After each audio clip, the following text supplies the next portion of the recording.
PUC Minas recebe inscrições para cursos de aperfeiçoamento em odontologia. A Arte que Educa, Espaço Criança Esperança, usa o teatro para alertar sobre o trabalho infantil.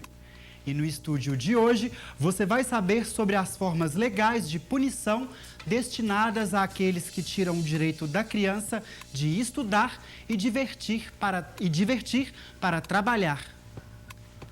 Hoje é dia 19 de junho, começa agora o Espaço PUC, o programa que traz os assuntos da universidade até você.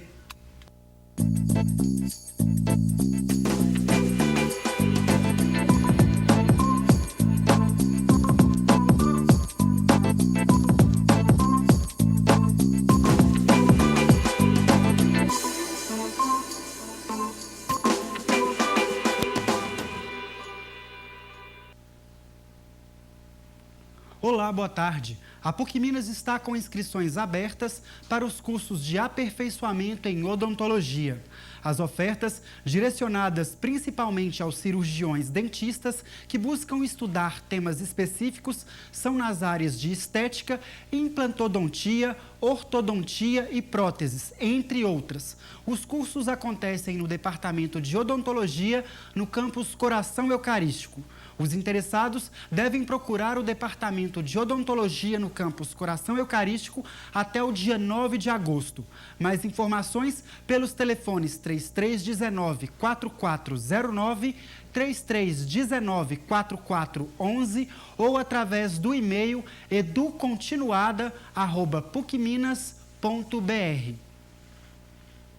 A brincadeira é uma das melhores formas de ensinar as crianças e conscientizá-las sobre problemas sociais, como trabalho infantil. Segundo dados do IBGE, esse tipo de crime diminuiu cerca de 14% nos últimos 10 anos. Mas ainda existem muitos meninos e meninas submetidos a condições inadequadas e desempenhando tarefas impróprias para a fase infantil. Alertá-los sobre esse problema é tarefa importante para os educadores. Criança não trabalha, criança dá trabalho. Essa foi a ideia que motivou as atividades no Espaço Criança Esperança no Dia Mundial do Combate ao Trabalho Infantil.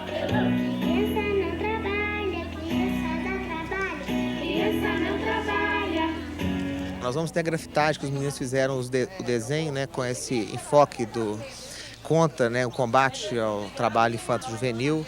Vamos ter rodas de conversa também que focam o tempo, procuram sensibilizar para a questão da importância do lazer, da educação, nesse momento de desenvolvimento da criança, né? E teremos também a intervenção de um palhaço, né, que vai fazer brincadeiras com as crianças e sensibilizar para o tema. Sem a compreensão, a sensibilização da família, fica impossível que uma progressão na sociedade sobre esse tema, né? Porque muitas vezes é o pai, a mãe que tiveram a infância também roubada, vamos dizer assim, né? Ou trabalhando, ou ajudando em casa, ou sendo alijada do direito à educação, né? E para eles é normal, eles não percebem a importância desse investimento e o impacto futuro disso na vida dos seus filhos. Durante toda a manhã, crianças e adolescentes pintaram o set no muro e assistiram a encenações teatrais com a temática Ser Criança. Momento de mostrar aos pequenos a diferença entre o mundo infantil e o mundo adulto. Criança usa isso aqui? Não! Adulto, não é? A gente pode passar as informações que muitas delas precisam saber e não entende quando alguém chega e explica pelo teatro, mostrando como seria na prática. O recado foi dado de forma lúdica, mas o que se espera é o compromisso sério de mudar a realidade cruel imposta a muitas crianças e adolescentes. Não muito distante de nós, elas são obrigadas a trocar a escola e o parque de diversões por horas de trabalho em fábricas e lavouras.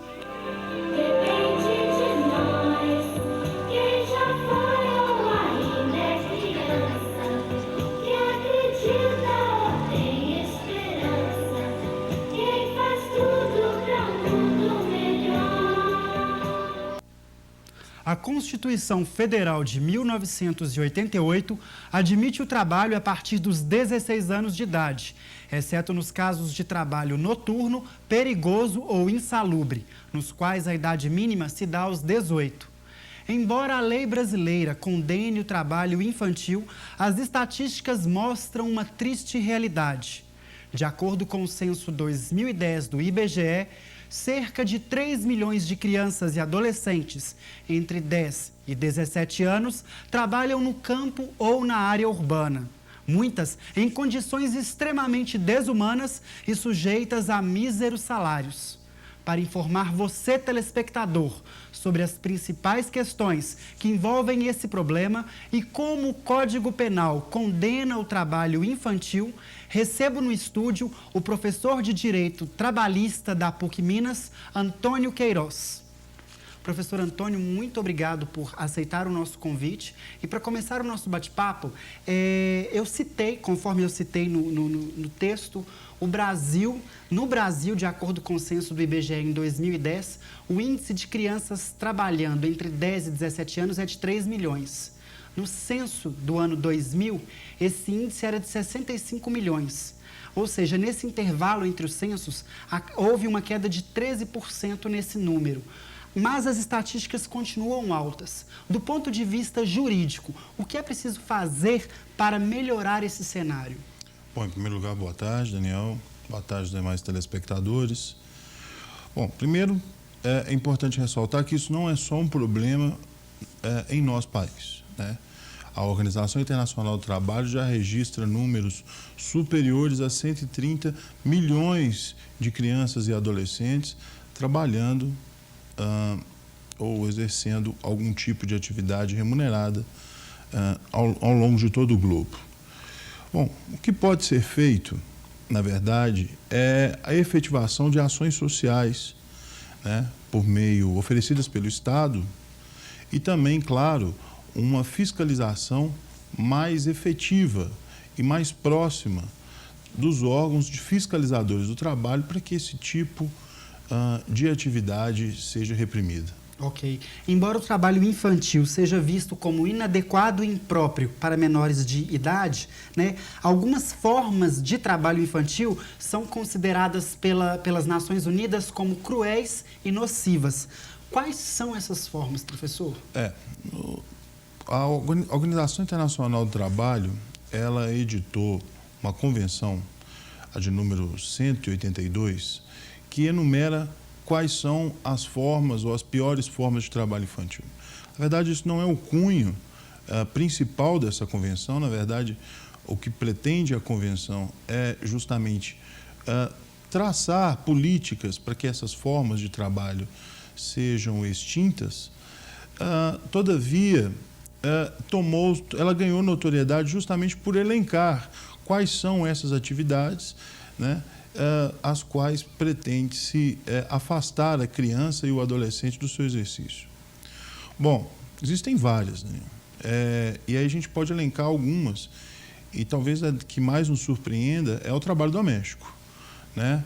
O trabalho doméstico, aos olhos da Organização Internacional do Trabalho, é tido como uma das piores formas de trabalho infantil. Sim, o tráfico de crianças também. Sim, e o mais grave, quando a gente fala em trabalho doméstico, a gente não pode reduzi-lo somente ao trabalho ou a limpar uma residência ou a aparar uma grama, mas está até mesmo o trabalho das babás, né? Isso é considerado trabalho doméstico e é tido pela Organização Internacional do Trabalho como uma das piores formas de trabalho infantil.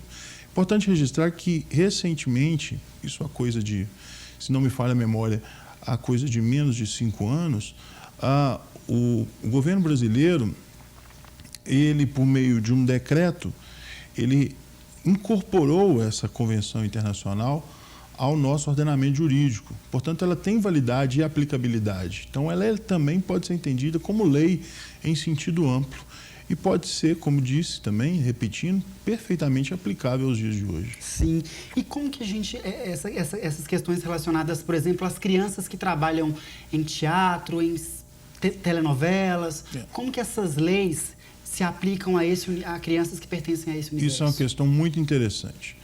Antes de entrar no ponto específico, é importante a gente fazer uma distinção conforme especifica a legislação brasileira. Primeira coisa que a gente tem que distinguir é o trabalho realizado por crianças e adolescentes, né? Esse trabalho realizado por crianças e adolescentes, ele é tutelado pelo direito do trabalho. Como toda e qualquer relação de trabalho, estará sob a égide da Justiça do Trabalho e será estudado por esse ramo jurídico. Bom, o direito do trabalho determina como capacidade para o trabalho, como você bem ressaltou, a idade mínima de 16 anos. No entanto, entre os 16 aos 18, esse trabalhador ele é tido como menor ou relativamente incapaz para o trabalho. Tanto é que existem normas específicas que tutelam esse tipo de relação jurídica.